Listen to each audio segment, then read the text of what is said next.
शांति। आइए खुशियों के संग दिवाली के रंग, आप सभी को दीपावली की हार्दिक शुभकामनाएं। आज हम आपके सामने बहुत सुंदर चैतन्य झांकी भी लक्ष्मी जी की ला रहे हैं और साथ साथ सुनते हैं दीपावली का आध्यात्मिक रहस्य।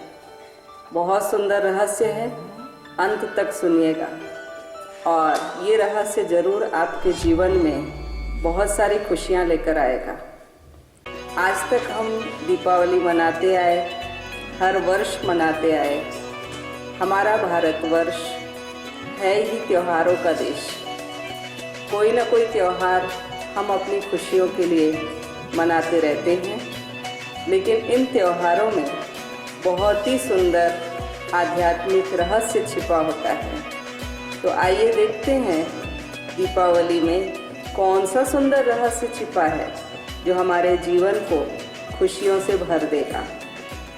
सबसे पहले हम देखते हैं कि दीपावली का जो महत्व है, जो पौराणिक कथाओं में हम सुनते हैं कि श्री रामचंद्र जी जब वनवास के बाद अयोध्या लौटे थे तो सारे अयोध्या वासियों ने उनके आगमन की खुशी में दीपावली का त्यौहार मनाया था, दीपोत्सव मनाया था, दीप जलाए गए थे। दूसरी कथा हम ये सुनते हैं कि जब नरकासुर ने सारे देवी देवताओं को बंदी बना लिया था तो देवी देवताओं ने भगवान से प्रार्थना की कि इसके बंधन से हमें मुक्त करो। तो जिस दिन बंधन से मुक्त हुए उस दिन को दीपावली के रूप में मनाया गया। दूसरा हम देखते हैं प्रजापिता ब्रह्मा कुमारी ईश्वरीय विश्वविद्यालय की स्थापना का दिवस भी दीपावली है और इस संस्था की जो मुख्य हमारी बड़ी दादियाँ हैं, जिनको हम वरिष्ठ बहनें भी कहते हैं, उनके समर्पण का दिन भी दिवाली है। तो हमारे जीवन में दिवाली का बहुत बड़ा महत्व है। तो आइए हम देखते हैं उस आध्यात्मिक रहस्य को। अब दीपावली 5 दिन तक हम किसी न किसी रूप में मनाते हैं, लेकिन दीपावली के पहले हम अपने घरों की सफाई करते हैं और सफाई भी कोने कोने की करते हैं कि कहीं पर भी कचरा ना हो, स्वच्छता हो, क्योंकि जहाँ स्वच्छता होती है वहाँ लक्ष्मी जी का वास होता है। इसी भावना से हम सभी अपने घरों की, दुकानों की, हर जगह की सफाई करते हैं। तो उस सफाई के साथ साथ हमें अपने मन की भी सफाई करनी होगी, क्योंकि मन में भी कभी न कभी किसी के प्रति कहीं द्वेष, कहीं राग होता है। तो आज हम अपने मन के कोने को देखेंगे कि किसी के प्रति घृणा, नफरत या ईर्ष्या, द्वेष तो मेरे मन में नहीं है। तो आज हम इस दीपावली पर संकल्प लेते हैं कि अपने मन की भी सफाई करेंगे और मन की सफाई का सबसे अच्छा साधन है कि मन के अंदर छिपे हुए विकारों को भस्म करना। तो कुछ दिन पहले ही हम सभी ने दशहरा मनाया था, जो कि दशहरा विकारों को हरने का ही प्रतीक था। तो दशहरे के बाद ही दीपावली आती है, अर्थात जब मन की सफाई होगी तब हमारे मन के अंदर लक्ष्मी का वास होगा। लक्ष्मी, अगर इसका हम संधि विच्छेद करें तो होता है लक्ष्मी, अर्थात मेरे लिए मेरे जीवन का लक्ष्य क्या है। आज हम सभी जीवन तो जीते हैं, लेकिन एक उद्देश्य को लेकर के, एक लक्ष्य को लेकर के जब जीवन जीते हैं तब हमारा जीवन सार्थक होता है। तो दीपावली में हम देखते हैं लोग दिया जलाते हैं। दिया जो मिट्टी का होता है और उस मिट्टी में, दिए में लौ जगमगाती है। तो वास्तव में हम सबका ये जो शरीर है, ये तन है, ये 5 एलिमेंट्स से बना हुआ है, प्रकृति का बना हुआ है, जिसको मिट्टी का पुतला कहा गया है। और इस मिट्टी के पुतले में जगमगाती हुई जो लौ है वो हमारी आत्मा है। आत्मा में ही मन है, तो हम अपनी आत्मा को, अपने मन को अवश्य ही शुद्ध करेंगे। साथ ही साथ दीपावली में पुराने चौपड़े को बंद किया जाता और नए चौपड़े को शुरू किया जाता है। तो हम भी देखें, मेरे जीवन में कोई ऐसे पुराने संस्कार तो नहीं हैं जिन संस्कारों की वजह से मेरे जीवन में दुख या अशांति है। तो आइए आज हम संकल्प लेते हैं कि अपने पुराने संस्कारों को मिटाकर हम नए संस्कारों को, बहुत सुंदर दैवी संस्कारों को अपने जीवन में लाएंगे।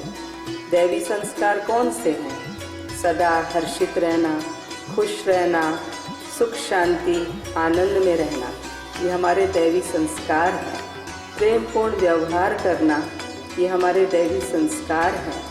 सबसे मीठा बोलना, प्रेम से बोलना, ये दैवी संस्कार है। तो आइए आज से इन संस्कारों को अपनाते हैं, अपने जीवन के एक नए चौपड़े की शुरुआत करते हैं। और साथ ही साथ दीपावली में लोग नए वस्त्र पहनते हैं और दीपावली मिलन मनाते हैं। मिलन में एक दूसरे का मुख मीठा कराते हैं। मुख मीठा कराना अर्थात हमें मीठे शब्दों का प्रयोग करना है। साथ साथ एक दूसरे को मिलन अर्थात संस्कारों की रास करना है। कई बार एक दूसरे के विचार नहीं मिलते, तो विचारों का मेल करना ही संस्कारों का मिलन करना है, और वो अति आवश्यक है। क्योंकि आज हम देखते हैं घर घर में आज क्या हो रहा है, कहीं न कहीं विचारों में टकराव है, जिसके कारण घर में अशांति, दुख होता है। उस सब को मिटाने के लिए एक दूसरे के विचारों का मेल होना बहुत आवश्यक है। इसके लिए परमात्मा शिव इस धरा पर आते हैं और एक साधारण मानव तन का आधार लेते हैं, जिनका नाम रखते हैं प्रजापिता ब्रह्मा। उनके माध्यम से सच्ची दीपावली मनाने का रहस्योद्घाटन करते हैं और कहते हैं कि सिर्फ बाहर के दीप नहीं जलाना, लेकिन ज्ञान और योग की ज्वाला से अपनी आत्मा का दीप जलाना है और एक दूसरे को इस दिवाली की बधाई देनी है। तो इस आध्यात्मिक रहस्य के साथ साथ ब्रह्मा कुमारी ईश्वरीय विश्वविद्यालय कोरबा शाखा द्वारा चैतन्य लक्ष्मी जी का आह्वान किया गया है। देखिए, साक्षात लक्ष्मी जी चलकर आपके घर में आ रही हैं। आपने याद किया और लक्ष्मी जी आपके घर में पधारी हैं। अब इन चैतन्य लक्ष्मी जी को आप देखिए और इनके वरद हस्तों से वरदान प्राप्त करिए। आज दिवाली के दिन लक्ष्मी जी से हम धन की कामना करते हैं। आज हम देखते हैं दुनिया में लोगों के पास बहुत धन है, धन की कमी नहीं है, लेकिन अब ज़रूरत है ज्ञान के धन की। तो वो ज्ञान धन इन ब्रह्मा कुमारी बहनों के द्वारा परमात्मा आकर के दे रहे हैं। तो आप सभी भी इन्हीं शुभ भावनाओं, शुभकामनाओं के साथ अपने जीवन में ज्ञान धन को अर्जित करने के लिए आप अपने शहर में अपने नज़दीकी प्रजापिता ब्रह्मा कुमारी ईश्वरीय विश्वविद्यालय से संपर्क करें और वहाँ इस सत्य ज्ञान का अर्जन करें कि वास्तव में मैं कौन हूँ, मैं कहाँ से आया हूँ और मैं इस धरती पर क्यों आया हूँ, मेरे आने का उद्देश्य क्या है, और इस दुनिया से अगर वापस जाना है तो कब जाना है और कहाँ जाना है। ये सारे रहस्य हैं। और परमात्मा कौन है, कहाँ रहता है और वो आकर क्या करता है, इन सभी रहस्यों को और जीवन में सुख शांति कैसे प्राप्त हो सकती है, इन रहस्यों को जानने के लिए अवश्य आइए। आपका स्वागत है। पुनः आप सभी को दीपावली की हार्दिक शुभकामनाएं। ओम शांति।